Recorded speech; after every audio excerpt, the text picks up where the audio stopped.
और भाइयों बहनों, क्या हालचाल। तो आज हम बात करने वाले हैं एक बहुत ही इम्पोर्टेंट किरदार की रामायण के अंदर, माता सीता।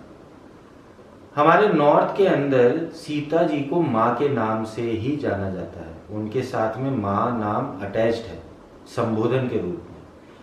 तो उनके जन्म की कहानी, चाहे वो पुराणों में लिखी हुई हो, चाहे वो एक मिथिकल टेल हो, आपको पता होनी चाहिए।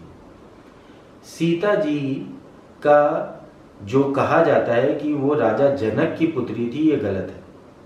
सीता जी राजा जनक और सुनैना की पुत्री नहीं थी, उन्होंने इन्हें गोद लिया था।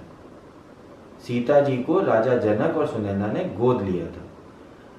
अगर कहानियों पे जाएं और कविताओं पे जाएं तो ये माना जा सकता है कि पुराने समय में यानी त्रेता युग के अंदर असुरों का धरती के ऊपर बहुत प्रभाव हो गया था और सब लोगों को बहुत परेशान करने लगे थे, जिसकी वजह से जो ऋषि थे उन्होंने अपने खून की बलि दी थी, जिससे पूरी धरती असुर मुक्त हो जाए या दानव मुक्त हो जाए। इस खून को एक कलश के अंदर डालकर धरती में गाड़ दिया गया था।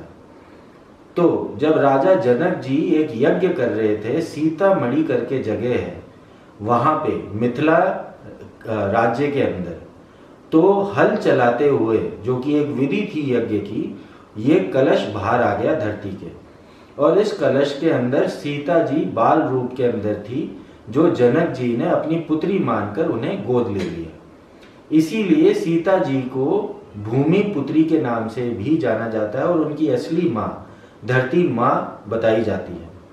सीता जी के जन्म की जगह के ऊपर भी थोड़ी सी कॉन्फ्लिक्ट है। बिहार, यूपी, ये वाली जगह में सीतामढ़ी करके जगह आती है जहाँ पे सीता कुंड है, जो कि बिहार में है। वो कहा जाता है कि सीता जी का जन्म स्थान है। लेकिन वहीं पे नेपाल के अंदर भी एक जगह है जहाँ पे कहा जाता है कि यहाँ पे सीता जी का जन्म हुआ है। तो ये हम स्कॉलर्स के ऊपर छोड़ देते हैं कि कौन सी जगह सही है। लेकिन अगर वाल्मीकि जी की रामायण के अनुसार जाए तो सीतामढ़ी करके एक जगह थी मिथिला में, जिसके अंदर सीता जी मिली थी जनक जी को। अब सीता जी की एक छोटी बहन भी है उर्मिला, और सीता जी को और भी बहुत सारे नामों से जाना जाता है, जैसे जनक पुत्री, वैदेही। और सीता जी का नाम कहा जाता है कि उस टाइम पे पुराणों में ऋग्वेदा में देवी का जिक्र हुआ है जिनका नाम था सीता, जो कि हरियाली और धान्य के देवी थी। धन नहीं, धान्य की देवी थी। धान्य यानी अनाज और फसल, हरियाली, इन सबको वो उनकी देवी थी। और उसी के नाम पे सीता जी का नाम रखा गया, क्योंकि जो जनक जी यज्ञ कर रहे थे वो सूखा पड़ा हुआ था क्षेत्र में, उसको हरा भरा करने के लिए यज्ञ कर रहे थे। तो उम्मीद करते हैं इससे आपको सीता जी के जन्म और उनके आसपास से रिलेटेड थोड़ी बहुत जानकारी हम आपको दे पाए हों। अगर आपको कुछ भी समझ में नहीं आया हो तो कमेंट सेक्शन में लिखिए, और भी किसी चीज़ के बारे में जानकारी चाहिए तो वो भी कमेंट सेक्शन में लिखिए। मिलते हैं अगले वीडियो में। नमस्कार।